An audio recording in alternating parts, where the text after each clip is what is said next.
ఆంధ్రప్రదేశ్లో assembly parliament ఎన్నికల సందర్భంగా హింసాత్మక ఘటనలపై సిట్ విచారణ సాయంత్రానికి కొలిక్కి వచ్చే అవకాశం కనిపిస్తోంది.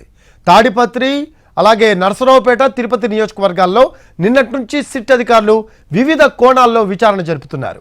ఇప్పటికే అల్లర్లపై నమోదైన కేసులను పరిశీలించిన సిట్ బృందం కేసులు నమోదైన అరెస్టు కాని నేతలు ఎక్కడున్నారనే అంశంపై ఆరా తీసింది. సీసీటీవీ ఫుటేజ్లు, వీడియోలు, ఫొటోస్ ద్వారా కొత్త కేసులు నమోదు చేయనుంది. సాయంత్రానికి విచారణ నివేదికను అందజేయనుంది ప్రత్యేక దర్యాప్తు బృందం. పల్నాడు జిల్లా నరసరావుపేట నియోజకవర్గంలో చోటు చేసుకున్న హింసాత్మక ఘటనలపై రెండో రోజు సిట్ విచారణ జరుపుతోంది. అడిషనల్ ఎస్పీ సౌమ్యలత నేతృత్వంలో నరసరావుపేటలో జరిగిన గొడవల వివరాలు తెలుసుకుంది సిట్. నరసరావుపేట రూరల్, దొండపాడు, పమిడిపాడులో రెండు వర్గాల మధ్య ఘర్షణపై విచారణ జరుపుతోంది. ఆయా పార్టీల అభ్యర్థులపై దాడి ఘటనలో వీడియో ఫుటేజ్ పరిశీలించింది.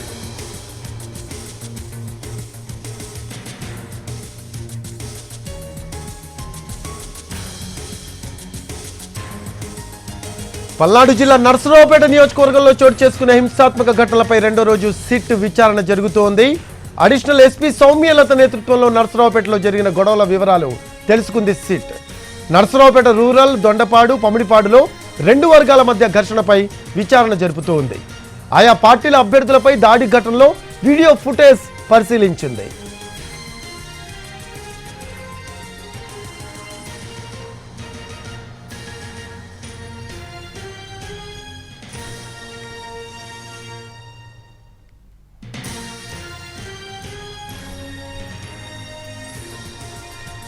దాడి ఘటనలకు సంబంధించి మోర్ అప్డేట్స్ అందించడానికి మా కరెస్పాండెంట్స్ లైవ్లో సిద్ధంగా ఉన్నారు.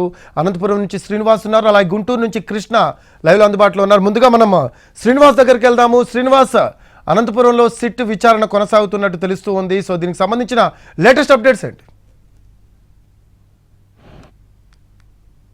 తాడిపత్రిలో సిట్టు విచారణ కొనసాగింది. ఇవాళ ఉదయం నుంచి తాడిపత్రిలో అల్లర్లకు సంబంధించి నమోదైన 7 కేసుల వివరాలను పూర్తి స్థాయిలో సిట్టు బృందం పరిశీలిస్తుంది.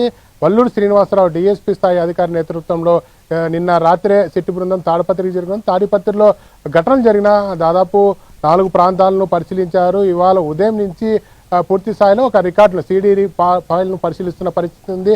ఎంతమంది ఘటనలో పాల్గొన్నారు, వారిపైన కేసులు, ఏ కేసులు నమోదయ్యాయి, ఏ సెక్షన్ల కింద వీళ్ళు అరెస్ట్ చేశారనే కోణంలో కూడా పూర్తి స్థాయిలో దర్యాప్తు సిట్టు బృందం కొనసాగిస్తున్న పరిస్థితి. ఇప్పటికే 91 మందిని అరెస్ట్ చేశారు.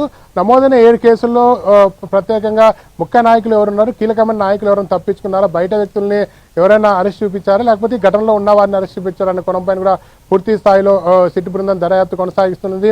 కీలకమైన నాయకులు ఎవరైతే ఉన్నారు, ఈ ఘటనకు సంబంధించి రాళ్లదాడికి సంబంధించి కీలకంగా నాయకత్వం వహించిన నాయకులు ఎవరున్నారో వాళ్ళు కూడా అరెస్ట్ చేస్తారా లేదా అన్న కోణంపైన కూడా పూర్తి స్థాయిలో సిట్టు బృందం దృష్టి సారించిందని చెప్పవచ్చు. చాలా మంది ఇప్పటికే తాడిపత్రి పట్టణంలో రాళ్లదాడులకు పాల్పడిన చాలా మంది అజ్ఞాతంకు వెళ్లిపోయిన పరిస్థితి. అజ్ఞాతంలో వెళ్లిపోయిన వారిని అరెస్ట్ చేయడానికి కూడా ప్రత్యేక బృందాలను కూడా నియమించుకోవాలని చెప్పి సిట్టు బృందం సూచించిన పరిస్థితి. అలాగే ఇప్పటికే ఇరు పార్టీలకు సంబంధించిన 91 మందిని అరెస్ట్ చేసిన నేపథ్యంలో వారిపైన ఎలాంటి సెక్షన్లు పెట్టారో, ఘటనకు సంబంధించి ఇంకా అదనపు సెక్షన్లు ఏమైనా చేర్చాలన్న కోణంపై కూడా స్థానిక ఎస్హెచ్ఓలను అడిగి వివరాలు తెలుసుకుంటే పరిస్థితి. ప్రధానంగా ఏదైతే ఉందో తాడిపత్రిలో ఘటన జరిగిన ప్రాంతంలోనే ప్రముఖంగా ఉన్న బాధితులను కూడా నిన్న రాత్రి వారిని పూర్తి స్థాయిలో విచారించిన పరిస్థితి ఉంది. ఒకవైపు సిట్టు బృందం తన విచారణ కొనసాగిస్తుండగా మరోవైపు ప్రత్యేక బృందాలు అజ్ఞాత్మకులే వెళ్ళిన వారిని గుర్తించే పనిలో నిమగ్నమై కొద్దిసేపటి క్రితమే అనంతపురం ఎస్పీగా గౌతమి శాలి కూడా బాధ్యత చేపట్టింది. పూర్తి స్థాయిలో ఏదైతే ఉందో ఘటనలు అలాగే మిగిలిన తర్వాత జరగబోయే అంశాలను పూర్తి స్థాయిలో